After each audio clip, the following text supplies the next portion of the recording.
William Hill sponsors Martin vs. Joshua on Sky Sports Box Office. Radio Raheem here with Nigel Benn. This is an emotional day for you.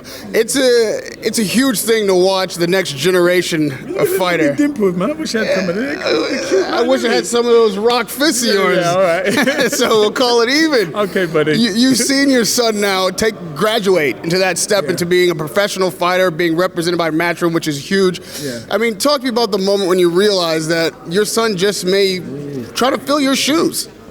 You know what? I don't even think it's about filling my shoes. It's just like he's got his own platform that he's going down. It's not even about me. Do you know what I mean? A lot of people say he's got to fill some big shoes. No, he can do good.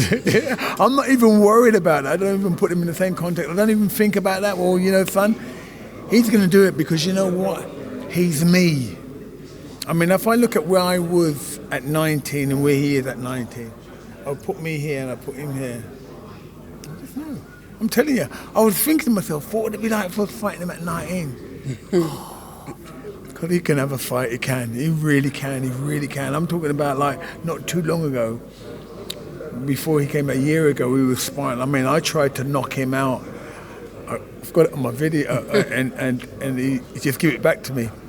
He's that good. Well, that's got to have something to do with why he's so good at 19. He came up under a legendary boxing father. Now, you say that he's his own man and, you know, you're not going to intercede in his career too much, but won't that be difficult knowing that you've walked this path and to see your son if he starts to stray from the path or do things that... No. I've got people here. I've got people here, and the difference is it's like just through prayer. It's through prayer. I'm not going to try and like, you know, he knows we've been grounding him and rooting him in God from a kid. But sometimes we got to fall out the pram to be put back in.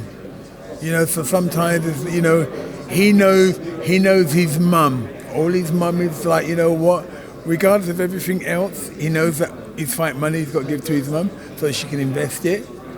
And the other thing is no swimming. That's it. That's it. We don't want to go down the same path I went down because that's more, I'm not laughing or joking, because that's more serious than all my fights. As soon as I had my fight and I come out and I went back into that party scene, that's what really ruined me. So there's the thing that I want him to understand. I mean, Conor knows the pitfall. Conor sees his mum go through that hurting pain, what I went through. I don't want him going through that. I don't want him going through that. That's the only thing that I want to make sure that he don't end up with someone that's wrong. That's here with him because he's Conor Benn. I want to be someone that loves him. That's a protective father talking about keeping his son out of harm's way. Boxing is a very rough sport, and injuries can occur. Yeah, I'm not worried about the injuries can occur because that's the game of boxing. That's it. But I'm talking about I had more pain outside the ring than in the ring, and I don't want my son having that. That pain hurts, and that's there for life. When you spoke about your son taking this step right there at the podium, you don't see a rugged, tough guy too often get that frog in his throat, that lump in his throat. It was a very emotional moment. What were you feeling right then? Lord, not now. Not now, because sometimes, you know what, I just show you my heart. That's who I am. You know, it's my son, it's my little baby. And, you know, and he's now excelling.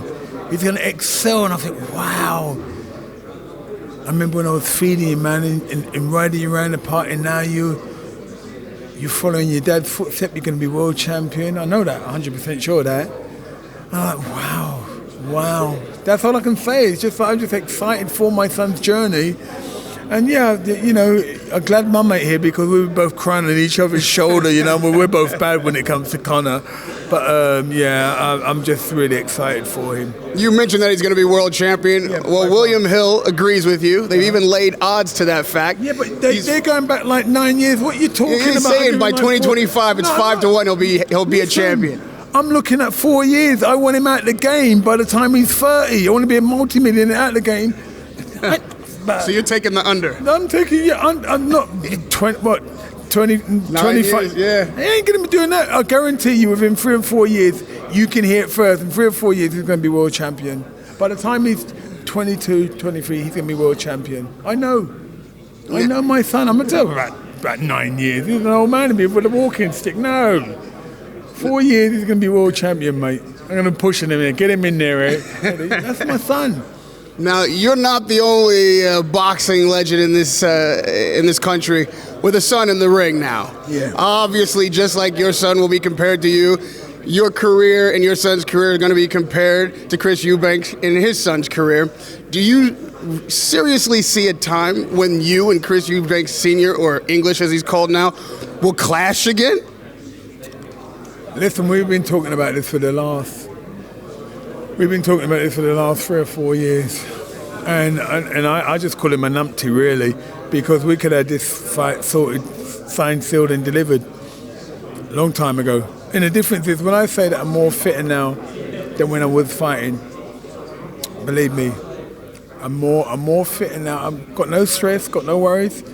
Don't need the money. You can ask Mark. I'm building a nice 6-bedroom, 6-bathroom theatre room on 2 acres of land in Australia, paid cash. I'm all right. I just mostly bless my church and bless my kids. That's about it. I'm all right. Right, you're all right, he's all right, but it's been 20 years since you stepped in the ring, and obviously there's still a burning fire. There's something unresolved, and you talk about why it is you feel this fight's necessary. Why does it still bother you? I think the trilogy, it was like it'd be the final curtain. He knows that, I know that, and he knew I won at Old Trafford. But you know, we got a decision. I ain't gonna quib about it. It's happened. But you know, let's put an end to it. Stop talking rubbish. He keeps on talking about he's going to give me another orifice or what he was talking about. If he wants to come and have a fight. I'm putting it out there. Don't talk rubbish. You want to back it up? Come and sign contracts. Let's get it on. I ain't got time to waste. I ain't got time. God waits for no man. You know what I mean? That's it. You ever want to put it on time? Look, our time's running out. I'm 52, but I feel 30 though.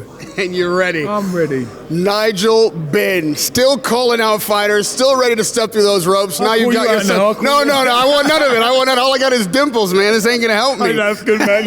God bless you, bro. Radio right here with Nigel Benn.